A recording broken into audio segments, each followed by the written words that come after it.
La última vez que hablamos, no había guerra en Oriente Medio. Ahora mismo hay una guerra en marcha.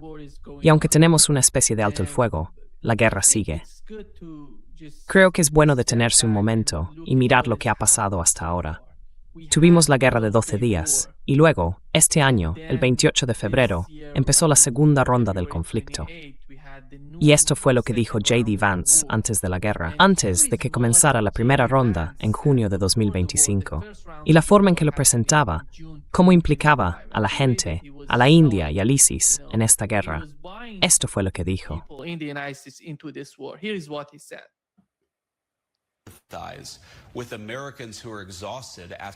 Con los estadounidenses que están agotados después de 25 años de conflictos en Oriente Medio, entiendo la preocupación. Pero la diferencia es que en aquel entonces teníamos presidentes que no sabían lo que hacían. Y ahora tenemos un presidente que realmente sabe cómo cumplir los objetivos de seguridad nacional de Estados Unidos. Así que esto no va a ser algo largo ni interminable. Hemos hecho el trabajo de retrasar su programa nuclear y ahora vamos a trabajar para desmantelar ese programa de forma permanente en los próximos años. Y eso es exactamente lo que el presidente se ha propuesto hacer. Un principio sencillo. Irán no puede tener un arma nuclear. Eso ha sido el motor de la política estadounidense durante los últimos 130 días.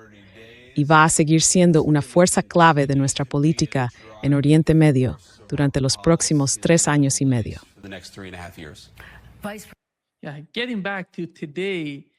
Sí, volviendo a lo de hoy. Ayer supimos que por las consecuencias de la guerra, parece que hay algunas discusiones dentro del ejército.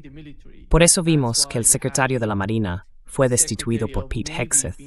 ¿Cuál es tu interpretación de la situación actual? Donald Trump, creo, se ha metido en un lío en Oriente Medio. ¿Cómo lo ves tú?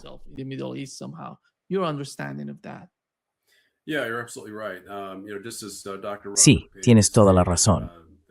Como ha dicho el doctor Robert Pape, la guerra con Irán es una trampa de escalada que el primer ministro israelí, Benjamin Netanyahu, preparó básicamente para obligar a Trump y a Estados Unidos a librar la guerra de Israel contra Irán, en perjuicio de la seguridad nacional estadounidense y también de nuestra seguridad económica. Este bloqueo, ya sabes, la guerra aún no ha terminado. El bloqueo sigue sin que se vea un final, y eso va a provocar una recesión, tanto en Estados Unidos como a nivel global. Lamentablemente, eso va a afectar de forma muy negativa a la mayoría de los países del mundo. Va a generar escasez. Es evidente que los precios de la gasolina están subiendo. El combustible para aviones escasea mucho, sobre todo en Europa y también en Asia Oriental, en Corea del Sur, en Japón y en otros países de la zona. Así que ha causado una gran disrupción.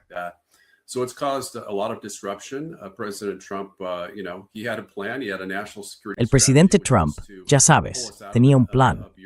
Tenía una estrategia de seguridad nacional que consistía en sacarnos de Europa y de Oriente Medio, centrarse en el hemisferio occidental, garantizar la seguridad de nuestros aliados en esa región y consolidar el dominio de Estados Unidos en el norte, o mejor dicho, en América del Norte. Quizá con una mayor presencia militar estadounidense en Groenlandia, intentando presionar a los regímenes comunistas de Cuba y Venezuela, que siguen prácticamente intactos. Y por supuesto, dando prioridad al comercio y a la economía estadounidense. Pero esta guerra ha hecho que toda esa gran estrategia de seguridad nacional y su política comercial de América primero se vayan por el desagüe. Todo el progreso económico que logró en sus primeros, 15 o 16 meses, digamos 13 meses en el cargo, se ha revertido y ahora la situación es mucho peor.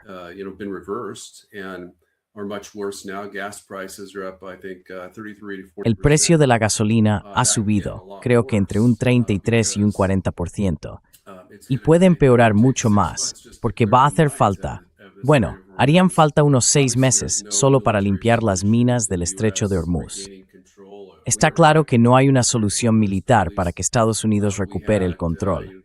En realidad, nunca tuvimos el control del estrecho de Hormuz, pero al menos Estados Unidos podía garantizar, más o menos, que siguiera siendo una vía marítima internacional de libre tránsito. Y eso ya no va a ser así, porque Irán lo ha rebautizado como el Estrecho de Persia. Ahora está, en la práctica, bajo control naval de la Guardia Revolucionaria iraní. Y no hay nada que podamos hacer, salvo hacer grandes concesiones a Irán en un acuerdo de paz que ellos consideren suficientes para permitir el libre paso.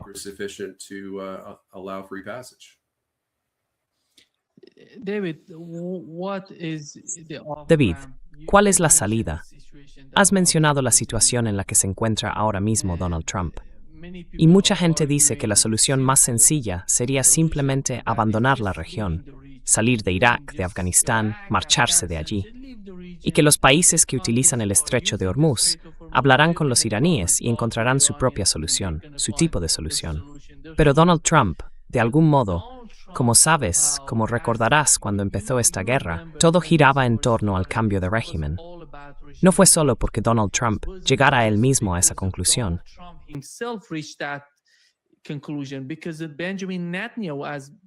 Porque Benjamin Netanyahu, según informó el New York Times, le proporcionó a Donald Trump y a su administración información diciendo que solo tenían que ir allí, atacar al régimen, matar al líder supremo junto con el comandante, y que el régimen se derrumbaría, y que la gente saldría a la calle y todo eso. Volviendo a hoy, Donald Trump está publicando algo parecido, que hay una fractura en el liderazgo de Irán, que algunos quieren hablar con nosotros, llegar a un acuerdo, y que otros no quieren hacerlo. Vamos a ir y matar a los tipos malos en Irán. Vemos este tipo de teorías conspirativas y de pensamiento delirante. ¿Va a ayudar eso a Estados Unidos? ¿Va a ayudar a Donald Trump y a su administración?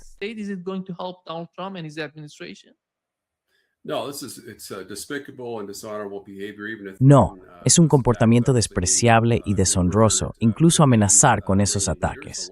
Obviamente, asesinamos a 50 líderes iraníes junto con miembros de la primera familia, la familia del líder supremo, tanto Ali Khamenei como Mojtaba Khamenei, el actual líder supremo.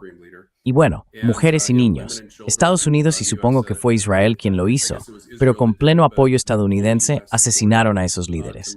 Y fue un ataque sorpresa, sin provocación. Quiero decir, Irán, en fin, básicamente estaba ocupándose de sus propios asuntos. Sí, había utilizado a sus grupos aliados iraníes que, mataron e hirieron a algunos. Mataron a 3 soldados estadounidenses, creo que fue, no sé, en 2023. Creo que eso fue en respuesta a lo que Israel estaba haciendo en Gaza.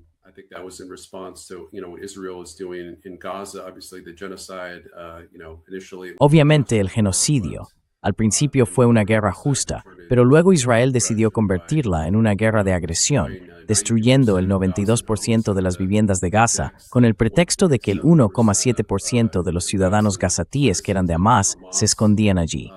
Evidentemente, eso era absurdo. Pero sí, todo esto ha resultado desastroso. Ha sido un desastre para Estados Unidos en todos los niveles. Militarmente, nos ha debilitado. Económicamente, políticamente, va a ser un desastre. Los republicanos van a perder las 2 cámaras del Congreso.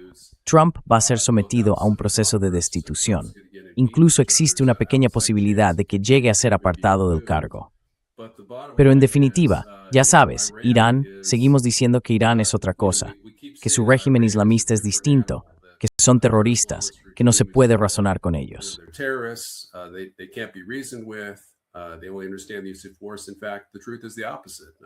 Ellos solo entienden el uso de la fuerza. De hecho, la verdad es justo lo contrario. Estados Unidos e Israel no es que seamos regímenes terroristas, pero usamos el terrorismo de Estado contra otros países. Matar a sus líderes sin motivo, sin provocación alguna, fue un acto de terror patrocinado por el Estado. Y muchos estadounidenses no lo entienden. Tenemos esta idea, creo, en Estados Unidos, de que las vidas de los civiles musulmanes, o desde luego de los líderes islámicos, no tienen valor. Así que, como ciudadanos estadounidenses, estamos adoctrinados por nuestro gobierno y por el sistema educativo para aplaudir eso. Y me parece despreciable. He abandonado mi apoyo al presidente Trump. Le he apoyado durante casi una década y desde que empezó esta guerra ya no le apoyo. Es, sinceramente, un momento muy triste para ser estadounidense.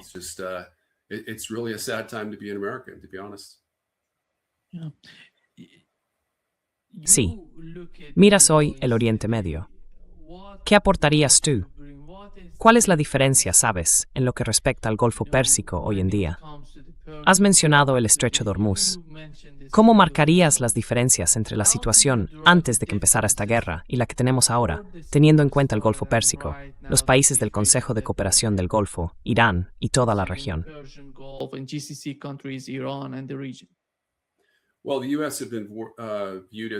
Bueno, Estados Unidos siempre se ha visto como una fuente de estabilidad y seguridad para las naciones del Golfo. Emiratos Árabes Unidos, Omán, Kuwait, Qatar, Bahrein y otros países.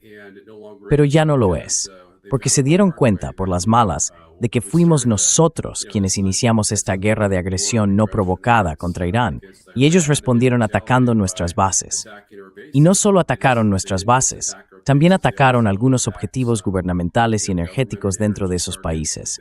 Básicamente para darles una lección, que Estados Unidos no es la potencia hegemónica del Golfo Pérsico, sino la República Islámica de Irán. Y la reacción de Estados Unidos no fue aumentar la defensa antimisiles ni el número de tropas en esos países, sino, según creo, trasladar buena parte de nuestras defensas y tropas a Israel, o incluso retirarlas, para era ficticio desde el principio, o al menos se ha convertido en algo así.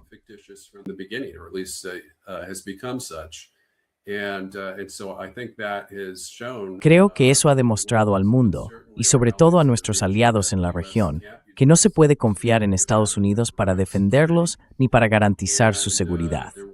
Y lo que quieren es que esta guerra termine cuanto antes, quizá con la excepción de algunos líderes saudíes o tal vez de los Emiratos Árabes Unidos. La mayoría quiere que esto acabe ya. Y luego, como decías, van a llegar a un acuerdo con los líderes iraníes para colaborar, para asegurar a Irán que no son enemigos, que no van a ponerse del lado de Estados Unidos militarmente. Está claro que no hay ni un solo país en el mundo que haya acudido en ayuda de Estados Unidos, aparte de Israel, por supuesto, que fue quien inició esta guerra.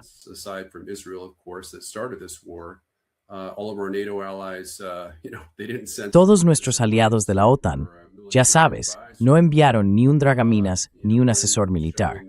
Eso demuestra que la alianza de la OTAN no se aplica fuera de la región del Atlántico Norte, lo cual, por supuesto, es cierto. Pero ya sabes, Trump ha respondido amenazando con salir de la OTAN, y creo que eso sería un desarrollo fantástico. Si hay algo bueno que pudiera salir de esta guerra horrible, sería que Estados Unidos dejara la OTAN. Sería un gran paso. Obviamente, podríamos retirarnos de la guerra en Ucrania. Esa guerra podría terminar muy rápido, y entonces Estados Unidos podría volver a ser una superpotencia hemisférica, como llevo defendiendo desde hace 23 años.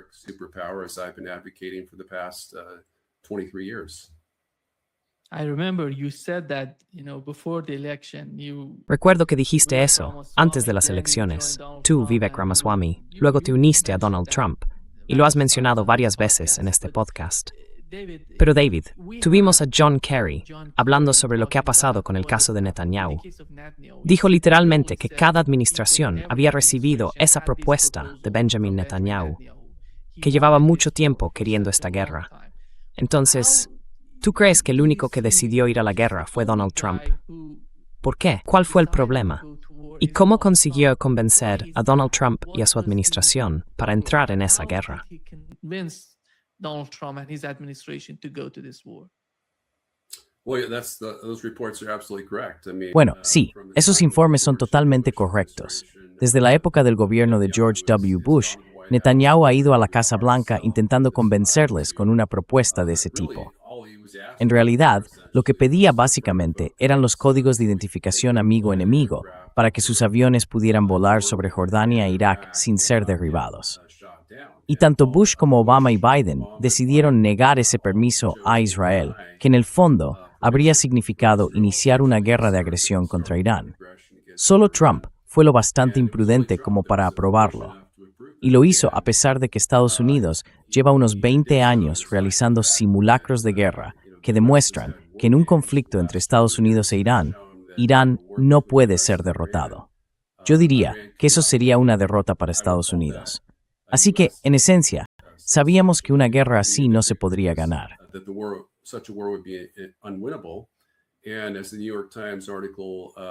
Y como decía el artículo del New York Times, hubo discusiones muy tensas y caóticas en el gabinete y en el Consejo de Seguridad Nacional, donde prácticamente todos dijeron que esto iba a ser un mal acuerdo, que quizá no se podría ganar. Y los únicos que decían que sí era posible ganarlo, claro, eran Hanks, Seth y Trump. Y bueno, Netanyahu, y al final sus voces fueron las que se impusieron.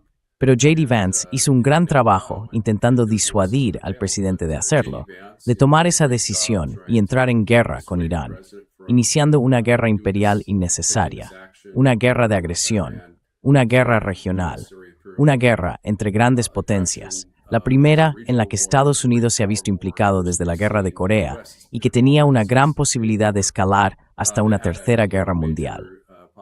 Por suerte, con el alto el fuego, parece que Trump se ha cansado de esta guerra, al ver que no se puede ganar.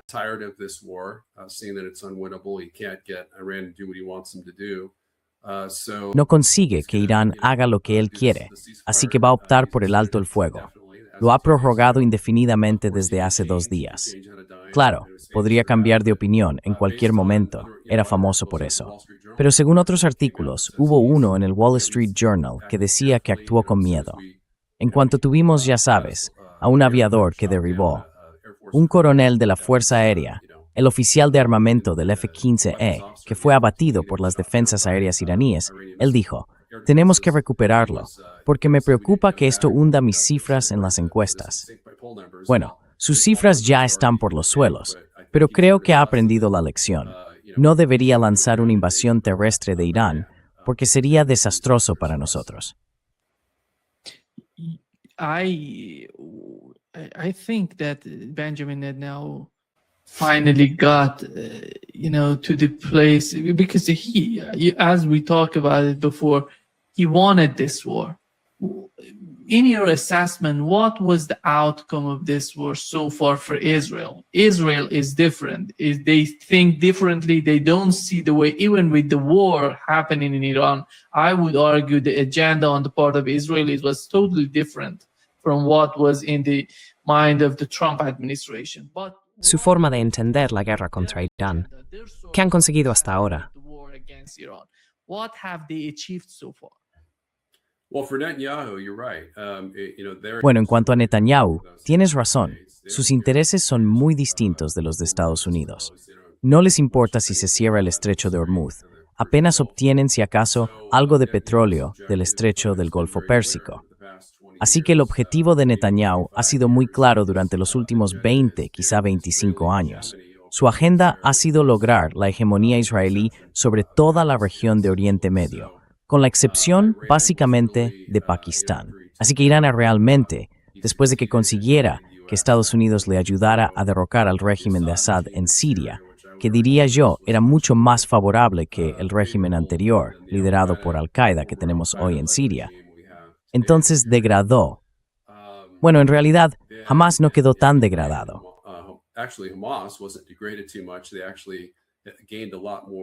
De hecho, ganaron muchos más milicianos desde que Israel empezó esa guerra. Fue una gran derrota para Israel, con bajas prácticamente 1-1. Hamas pasó, creo, de unos 32,000 a 40,000 combatientes. Así que en realidad esa guerra los ha fortalecido. Pero Hezbollah sí ha quedado parcialmente debilitado. Así que ha habido algunos éxitos limitados en el Líbano.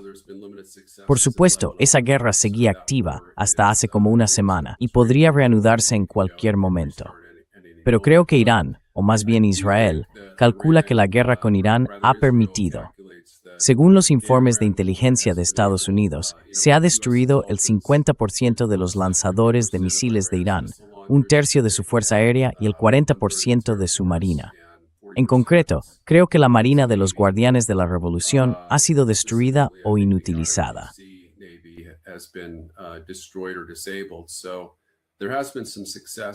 Ha habido cierto éxito militar. Desde luego, la economía iraní ha sufrido daños enormes. Su sistema financiero, el valor de su moneda, todo ha caído mucho.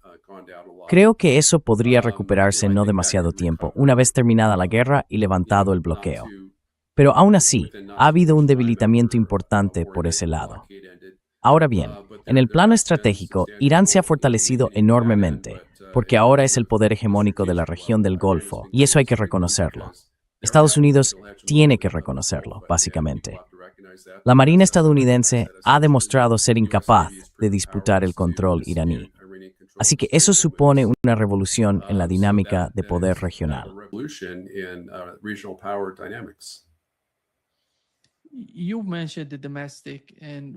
Mencionaste lo interno, y sabemos que la administración Trump avanzó muchísimo en lo que respecta a la guerra con Irán. Tuvimos a Charlie Kirk, antes de que empezara la guerra, en la primera ronda del conflicto. Él lo hizo todo. Recordamos lo que intentaba hacer. Decía, no, esta guerra va a ser devastadora. No necesitamos esta guerra. Estados Unidos no necesita esta guerra. Sabemos lo que pasó con Charlie Kirk. Luego tuvimos a Tucker Carlson, a Candace Owens, a toda esa gente, Megyn Kelly, y todos los que apoyaban incondicionalmente a Donald Trump.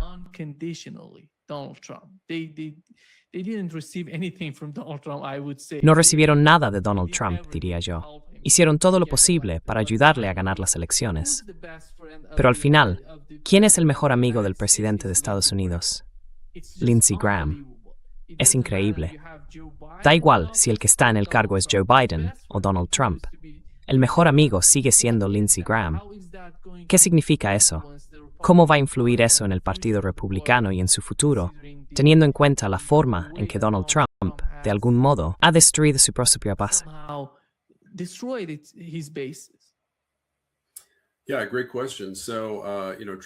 Sí, muy buena pregunta. Verás, la coalición MAGA con la que Trump ganó las elecciones era muy amplia. Incluía demócratas de clase trabajadora, personas blancas con estudios, incluso a negros e hispanos, y prácticamente a independientes y a todo el mundo. Casi gana entre los jóvenes, los adultos jóvenes, en las elecciones de noviembre de 2024. Y esa coalición básicamente ya no existe.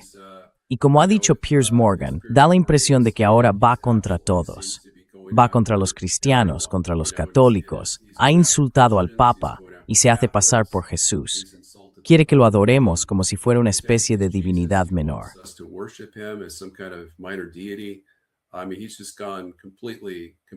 Quiero decir, se ha vuelto completamente loco y está amenazando con un genocidio nuclear contra 92 millones de civiles iraníes.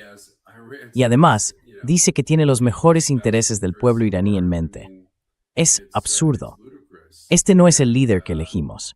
Elegimos a un líder que en su discurso inaugural dijo que iba a ser un presidente transformador por la paz, que pondría fin a las guerras eternas de Estados Unidos, que no iniciaría ninguna nueva y que nos salvaría de una tercera guerra mundial.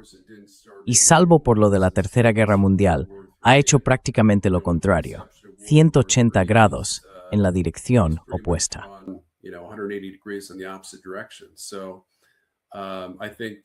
Creo que esto va a poner en grave peligro las perspectivas electorales del Partido Republicano, no solo en las próximas 2 elecciones, sino quizá en las 3 o 4 siguientes.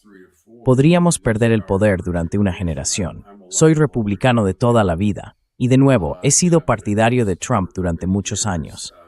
Pero en esto, me ha perdido por completo.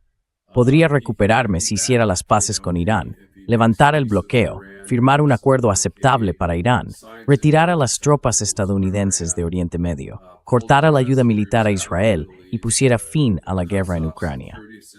En realidad, lo que más me preocupa es la parte de Oriente Medio. Así que volvería a apoyarle si hiciera todo eso que acabo de mencionar.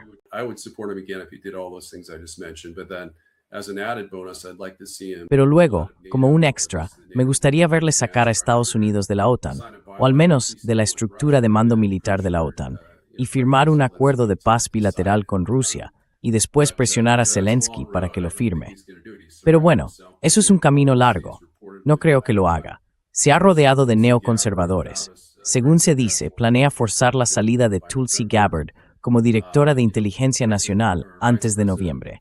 Y por lo visto, el vicepresidente Vance ha sido apartado de las discusiones de política.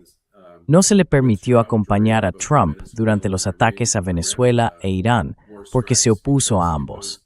Así que ha puesto sus principios por delante. Creo que está en una buena posición para ganar la nominación, pero Trump ha destruido sus posibilidades de ganar las elecciones generales de 2028.